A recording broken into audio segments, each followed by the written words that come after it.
बालेश्वर जिला सिल्लान थाना अंतर्गत डुबुलिया ग्रामर जैनिका विवाहिता महिला को दीर्घ वर्ष धरी गुणी गारेडी करी हैरान करुथिबा अभियोग रे संपृक्त गुणिया को अटक रखी निर्धूम पिटिले लोके। सूचना अनुसार सिल्लान थाना कईनगरी पंचायत अंतर्गत डुबुलिया ग्रामर कार्तिक दास को स्त्री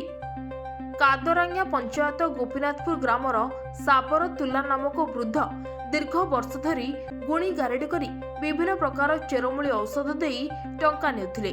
एहा सह विभिन्न समय रे झड़ा फुंका करबा सह रोग भल करि देबार मिथ्या प्रतिश्रुति देई आसुथिले।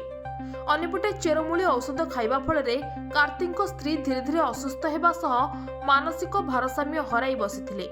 आज पुणी उक्त गुणिया जनक गाँ को आसी झड़ाफुंका करुथिबा बेले ग्रामवासी माने उक्त गुणिया को काबू करी उत्तम मध्यम देथिले। बालेश्वर जिल्लारो प्रभाकर मलिक रिपोर्ट। कौन कोना सब पुल्ला घर कोठी गोपीनाथपुर एते गुणीगारी नै कि तुम गाँ को अटक करछ कोन जानि तो कोन करछ घर लोक को ये मते जाइथिले आनिया पाई मु उद्द आनि के देइथि 2500 टंका मु लेइथिन तांको 2500 टंका घोरी दे नै तुम डॉक्टर ना मु लोक कत्र आनि के देइथि डॉक्टर ना ना डॉक्टर तो बोल दे के मु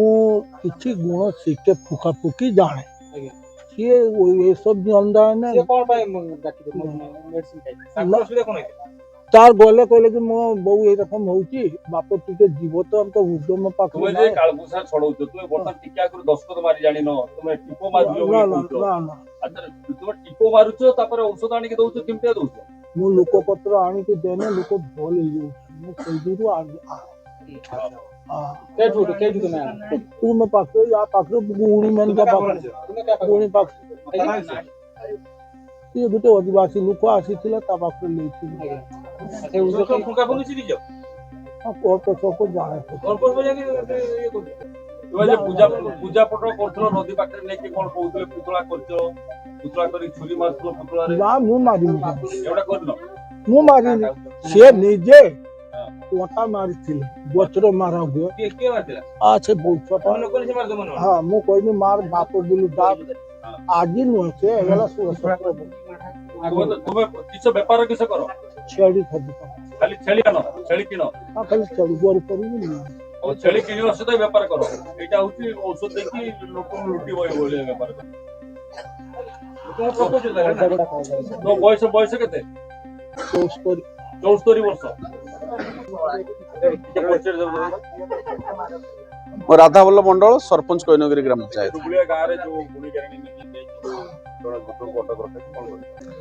देखंतु एटी गुटे रही सांप्रदायिकता रही मुस्लिम जड़े आसी से आज 15 वर्ष है एटी आसिकी गुणी गारेडी करी से तांकर पुड़िया माध्यम औषध दौची रोग भल करदेव पिला हो ना पिला औषध देले से कनसीव करिवो कहीकि विभिन्न प्रकार औषध दे चली पैसा लुटी चली आज जिते बड़े से पीड़िता जनक बहुत असुविधार सम्मुखीन होती रोगग्रस्त होती तेणु ग्रामवासी माने अटक रखिते एवं से कौन पाई आई विभिन्न प्रकार गुणी गारेडी करी चेरमूली दे से आज 15 वर्ष पैसा लुटी चली से विषय पे समस्त अटकई जिनस सब जहाँ अच्छी देखला बेले भीतर विभिन्न प्रकार गुणी गारेडी जिनस रही हाड़ रही औषध रही विभिन्न प्रकार जिनस रही तेणु से गुणी गारेडी सन्देह कर अटक रखिते विभिन्न प्रकार पचर पचर गंडगोल परिस्थिति उपजुला भल भाव समाधान होती से मानुंट जे से गुणी गारेडी करती किंतु से स्वीकार करूना बर्तमान सुधा जे यही जगह से माने गुणी गारेडी करी किसी गोटे बस कर मानुना किंतु से स्वीकार कर औषध देती विभिन्न प्रकार कालपुरुषा छोड़े सबकिछ मानुंट से आज डिस्प्यूटा उपजुला समाधान कराई।